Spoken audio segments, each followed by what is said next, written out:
जीत ले हम सारी दुनिया। बीच हमें आज बोने दो, रोज उसे थोड़ा बढ़ने दो। छू लेंगे आकाश हम, मन के विचार हकीकत बने। सिद्धि फल से आनंद देंगे, कोशिश कर बढ़े, सोच बुलंद करे।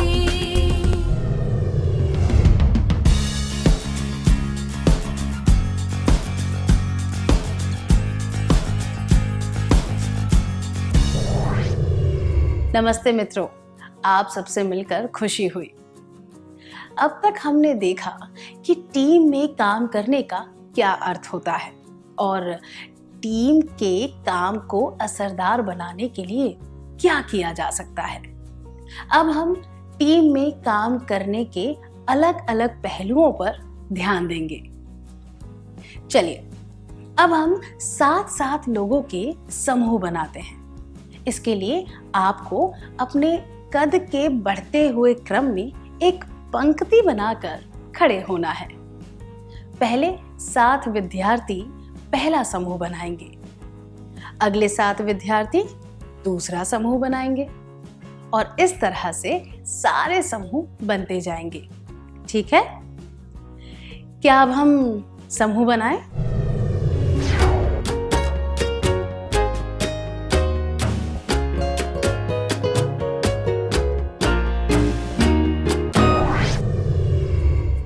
धन्यवाद।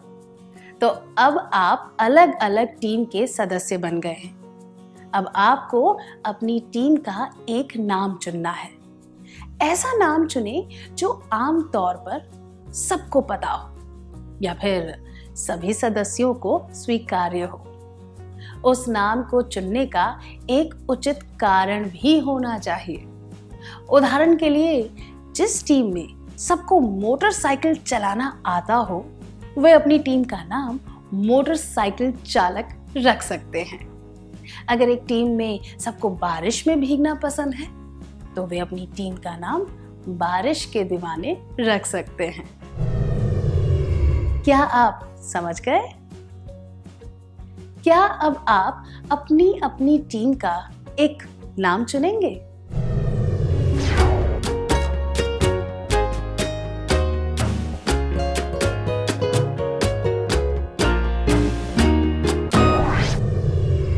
क्या आपने अपनी अपनी टीम का नाम चुन लिया?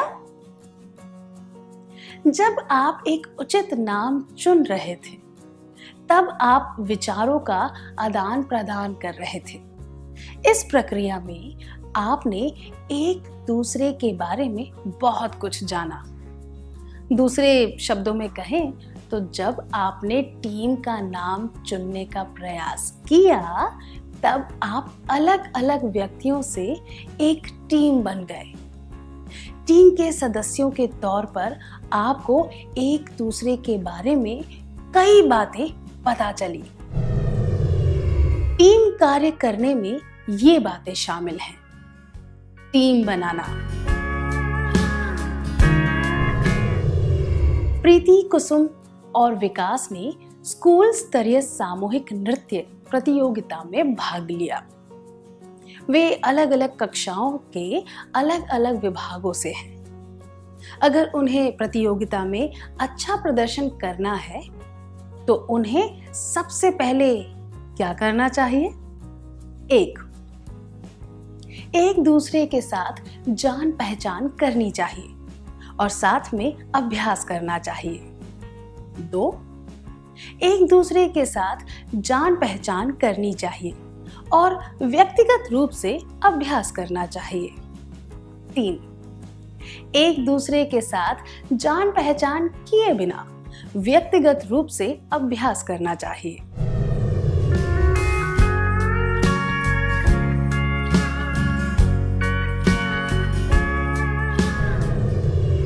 अगर वे एक दूसरे को जाने बिना और साथ अभ्यास किए बिना नृत्य करेंगे, तो वे एक टीम की तरह काम नहीं कर सकते। क्या अब हम एक क्रियाकलाप करेंगे? आपको स्क्रीन पर कुछ वाक्यांश दिखाए जाएंगे जिसमें अलग अलग दृश्यों का वर्णन किया गया है। आपको ये दृश्य सबके सामने दिखाने हैं। इन्हें दर्शाने के लिए आप किसी भी वस्तु का प्रयोग नहीं कर सकते।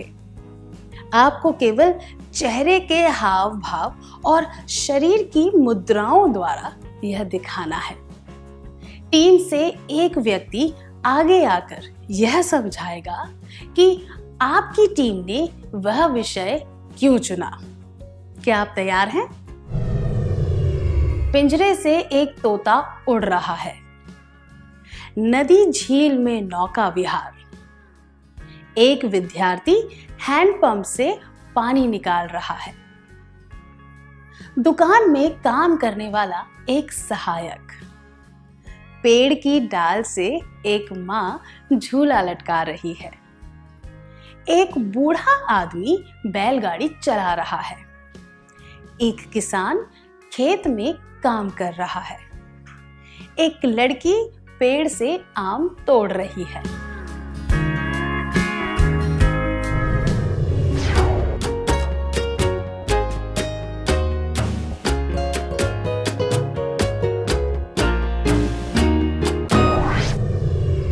बहुत अच्छा प्रयास था, धन्यवाद। आपने दृश्य कैसे चुना?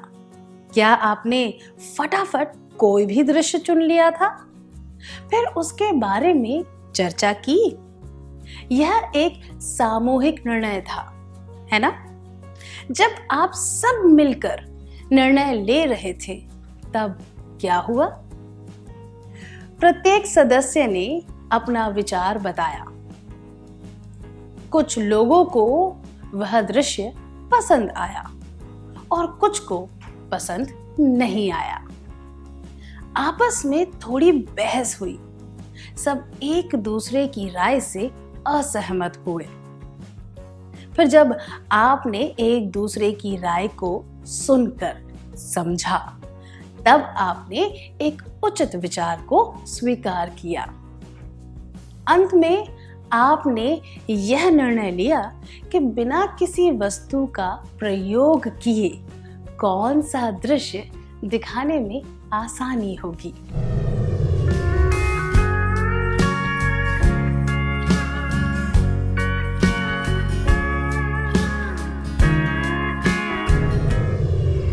दूसरे शब्दों में कहें तो विचारों की असहमति थी, पर आपने तर्क और अच्छे निर्णय के आधार पर उस असहमति को दूर किया। अंत में आपने एक दृश्य चुन लिया। टीम कार्य की प्रक्रिया का यह दूसरा चरण है। टीम कार्य करने में ये बातें शामिल हैं: टीम बनाना, असहमति को दूर करना। अब इस परिस्थिति पर ध्यान दीजिए। आप अपने दोस्तों के साथ एक संगीत प्रतियोगिता में भाग ले रहे हैं। एक व्यक्ति को वह गीत पसंद नहीं है जो दूसरे व्यक्ति ने चुना है, और इस वजह से दोनों के बीच बहस हो गई है। अब आप क्या करेंगे? 1, आप कहेंगे अगर हमें इस तरह झगड़ते रहना है तो बेहतर होगा कि हम प्रतियोगिता में भाग ना लें। 2, आप कहेंगे तुम दोनों झगड़ना कब बंद करोगे? 3, मैं दोनों के विचार जानने के बाद ऐसे गीत का सुझाव दूंगा या दूंगी जो सबको स्वीकार्य हो।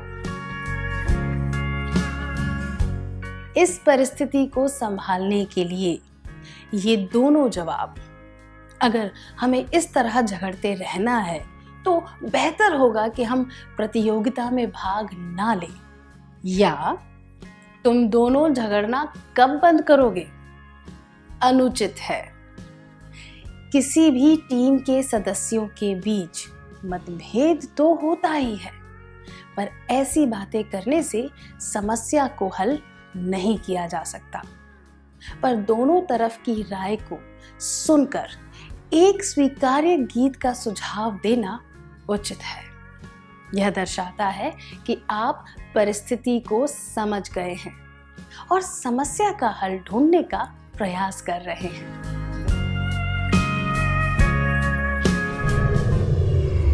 अब आपको अपने अपने दृश्यों को सबके सामने दर्शाना है। अगर आप किसी वस्तु का प्रयोग करना चाहते हैं तो किसी एक व्यक्ति को वह वस्तु बनना पड़ेगा।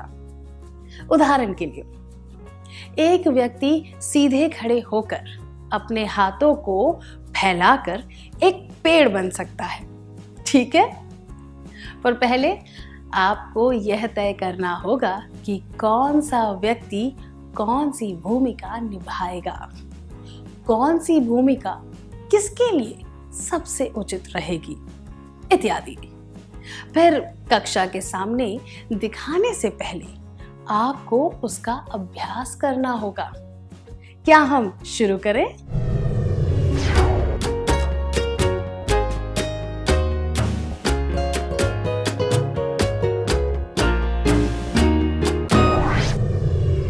क्या आपने योजना बना ली? आप सब क्या कर रहे थे? सभी लोगों ने चर्चा में भाग लिया और काम को आपस में बांटा। उदाहरण के लिए, तोते वाले दृश्य में आपने यह तय किया होगा कि तोता कौन बनेगा, पिंजरा कौन बनेगा, इत्यादि। फिर आपने अपने अपने किरदार का अभ्यास किया होगा, है ना? जब सबको अपनी भूमिका स्पष्ट रूप से पता होती है तो सब अपना कार्य बेहतर तरीके से कर पाते हैं। टीम कार्य करने में ये बातें शामिल हैं: टीम बनाना, असहमति को दूर करना, नियम बनाना, काम को बांटना।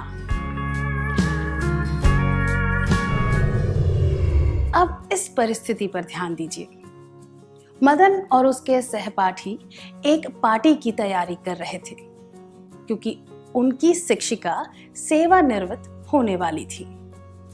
मदन की जिम्मेदारी थी खाने पीने का प्रबंध करना। मदन को क्या करना चाहिए? 1. सारे काम अकेले करने चाहिए। 2. यह काम अपने सहपाठियों के साथ बांटने चाहिए। 3. सारे काम अपने सहपाठियों को सौंपकर आराम करना चाहिए।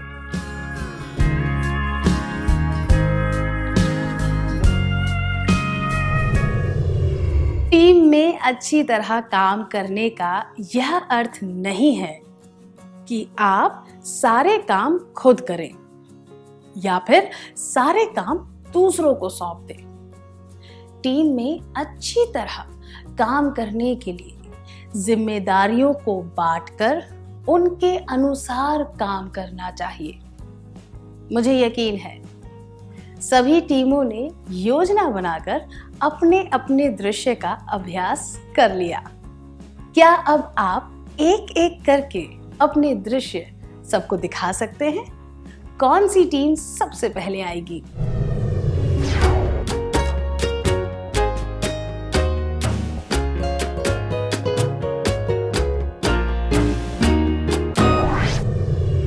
सबने बहुत अच्छी तरह करके दिखाया, धन्यवाद।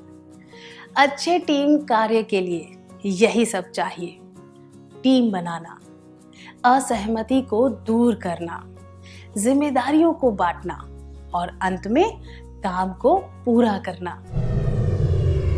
टीम कार्य करने में ये बातें शामिल हैं: टीम बनाना, असहमति को दूर करना, नियम बनाना, काम को बांटना, काम को पूरा करना। टीम में कार्य करने के लिए कई कौशलों की आवश्यकता होती है। उदाहरण के लिए, क्रिकेट में बैटिंग, बॉलिंग, फील्डिंग और विकेट कीपिंग के कौशल चाहिए।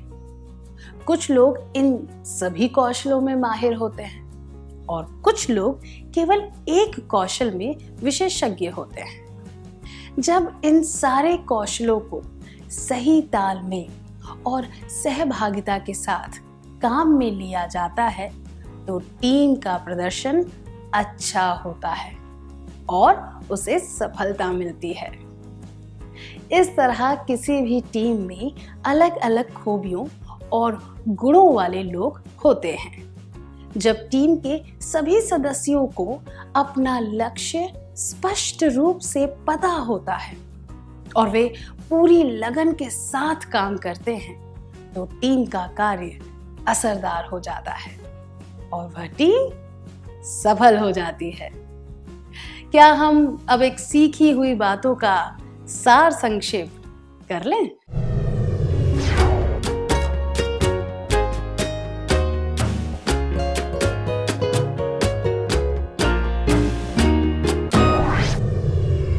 टीम कार्य करने में ये बातें शामिल हैं। टीम बनाना, असहमति को दूर करना, नियम बनाना, काम को बांटना, काम को पूरा करना। इतनी अच्छी तरह सार संक्षेप करने के लिए धन्यवाद। क्या अब हम थोड़ा गृह कार्य लिख लें ताकि ये बातें हमें अच्छी तरह याद रहें।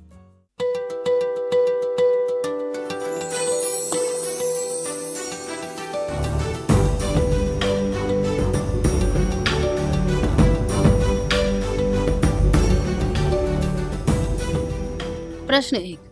आप और आपके पड़ोस के दोस्त सड़क स्वच्छता अभियान से जुड़े हुए हैं। आपने एक सुझाव दिया, पर किसी और व्यक्ति ने उसके विपरीत एक सुझाव दिया। अब आप क्या करेंगे? जवाब: 1. मैं उसके साथ झगड़ने लगूंगा या लगूंगी। 2. मैं धैर्यपूर्वक उसकी बातें सुनूंगा या सुनूंगी और अगर उसकी बात उचित हुई तो मैं उसे स्वीकार कर लूंगा या कर लूंगी। 3. मैं यह चर्चा और टीम को छोड़कर बाहर चला जाऊंगा या चली जाऊंगी। प्रश्न 2। आपकी कक्षा 2 दिनों के कैंप के लिए पास के एक गांव में गई है। आप 5 लोगों की उस टीम में शामिल हैं जिसे खाना बनाने की जिम्मेदारी दी गई है। आप क्या करेंगे? जवाब: 1. मैं कहूंगा या कहूंगी सभी को हर एक गतिविधि में भाग लेना चाहिए। 2. मैं कहूंगा या कहूंगी जिन्हें खाना बनाना आता है केवल वे ही बनाएंगे, बाकी लोग शांति से बैठे रहेंगे। 3. मैं कहूंगा या कहूंगी पहले यह निर्णय लेना है कि क्या बनाएंगे, फिर हम तय करेंगे कि प्रत्येक व्यक्ति कौन सा काम करेगा और उसके बाद हम साथ मिलकर काम करेंगे।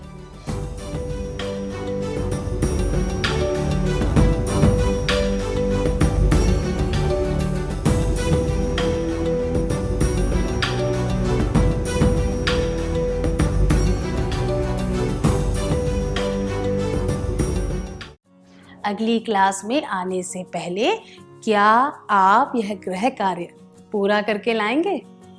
तब तक के लिए अलविदा।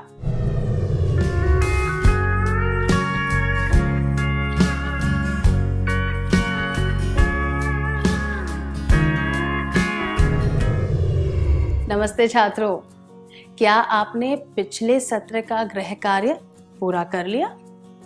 क्या अब हम उत्तर जांच लें?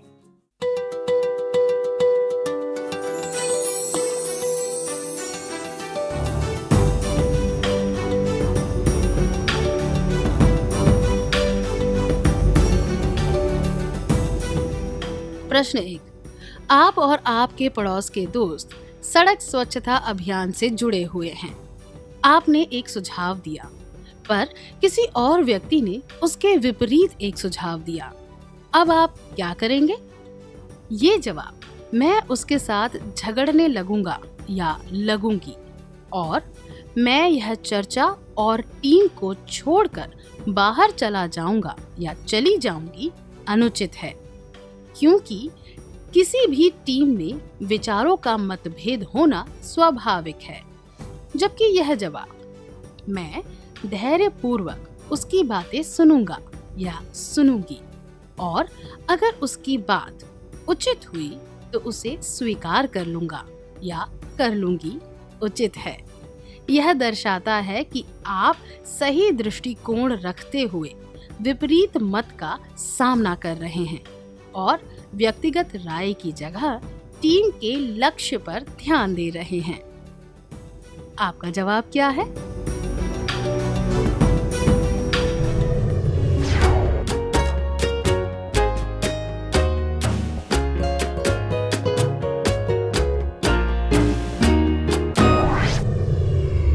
प्रश्न 2।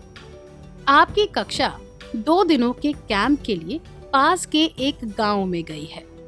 आप 5 लोगों की उस टीम में शामिल हैं, जिसे खाना बनाने की जिम्मेदारी दी गई है। आप क्या करेंगे? यह जवाब, मैं कहूँगा या कहूँगी, सभी को हर एक गतिविधि में भाग लेना चाहिए, अनुचित है। हालांकि यह एक टीम की तरह काम करने का विचार दर्शाता है, पर इसमें टीम के सदस्य के तौर पर वास्तविक रूप से अपना योगदान देने का कोई प्रयास नहीं किया गया है। यह जवाब, मैं कहूँगा या कहूँगी, जिन्हें खाना बनाना आता है केवल वे ही बनाएंगे, बाकी लोग शांति से बैठे रहेंगे, अनुचित है। इसमें एक निश्चित लक्ष्य प्राप्त करने की बात आई है, पर इसमें यह नहीं बताया गया है कि टीम के प्रत्येक सदस्य को साथ मिलकर काम करना चाहिए, जबकि यह जवाब, मैं कहूँगा या कहूँगी, पहले यह निर्णय लेना है कि क्या बनाएंगे, फिर हम तय करेंगे कि प्रत्येक व्यक्ति कौन सा काम करेगा और उसके बाद हम साथ मिलकर काम करेंगे, उचित है। यह इन सब बातों को दर्शाता है, सही तालमेल, सहभागिता, जिम्मेदारी को बांटना और सामूहिक लक्ष्य के लिए काम करना। आपका जवाब क्या है?